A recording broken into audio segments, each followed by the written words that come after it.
ये एक बेहद अमानवीय इंसानी शरीर बदलने वाला तजुर्बा था। बिना किसी बेहोशी की दवा के साइंटिस्ट उस आदमी के जिस्म में सैकड़ों 200 डिग्री तक गर्म स्टील की सुइयां ठोकने वाले थे। उनका मकसद उन सुइयों के जरिए अडामेंटियम नाम की मिलावटी स्टील को उसके शरीर में इंजेक्ट करके उसे उसके ढांचे के साथ पूरी तरह जोड़ देना था। चाहे दर्द कितना भी जहन्नुम जैसा क्यों ना हो, लोगन उसे झेलने की ताकत रखता था। उसके पास कमाल की सेल्फ हीलिंग पावर थी, लेकिन फिर भी वो उस वहशी तकलीफ को बर्दाश्त नहीं कर पा रहा था जो उस एलियन जैसी मशीन से उसके जिस्म पर ढाई जा रही। थोड़ा ही वक्त गुजरा था कि लोगन का शरीर अपनी हद तक पहुंच गया। सिर्फ अपनी महबूबा का बदला लेने का इरादा ही था जो उसे जिंदा रहने के लिए लड़ने पर मजबूर कर रहा था। इंजेक्शन की प्रोसेस पूरी होने के बाद अडामेंटियम को ठंडा करके अंदर जमाना जरूरी था। इसी दौरान लोगन की दिल की धड़कन थम गई। दर्द से वो अब और संभल नहीं पाया। एक्सपेरिमेंट नाकाम रहा और सबके चेहरे उतर गए। लेकिन कुछ ही पलों में उसके ईसीजी में फिर मूवमेंट आने लगा। किसी को यकीन नहीं था कि उसकी सेल्फ हीलिंग पावर उसे सच में मौत से वापस खींच लाएगी। और अडामेंटियम का फ्यूजन भी पूरी तरह सफल हो चुका था। लोगन को एक बेरहम कत्ल मशीन बनाने के लिए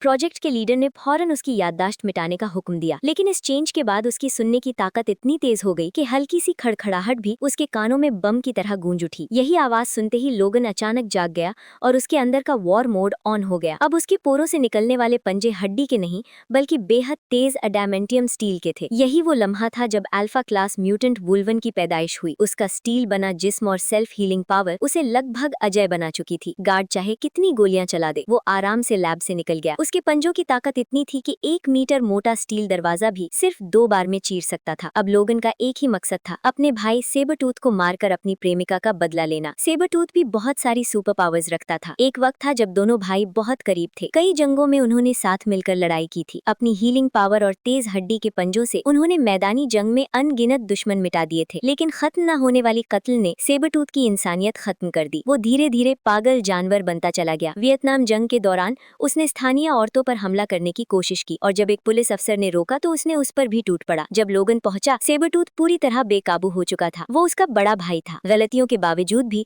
लोगन ने उसका साथ देने का फैसला किया और दोनों ने मिलकर आसपास के सैनिकों से लड़ाई की। आखिर में उन्हें पकड़ लिया गया और फांसी की सजा सुना दी गई। हैरानी की बात ये कि 1 महीना गोलियां चलाने के बाद भी वो दोनों मर नहीं पाए। लाचार अफसर उन्हें सिर्फ कुछ वक्त के लिए जेल में बंद कर सका।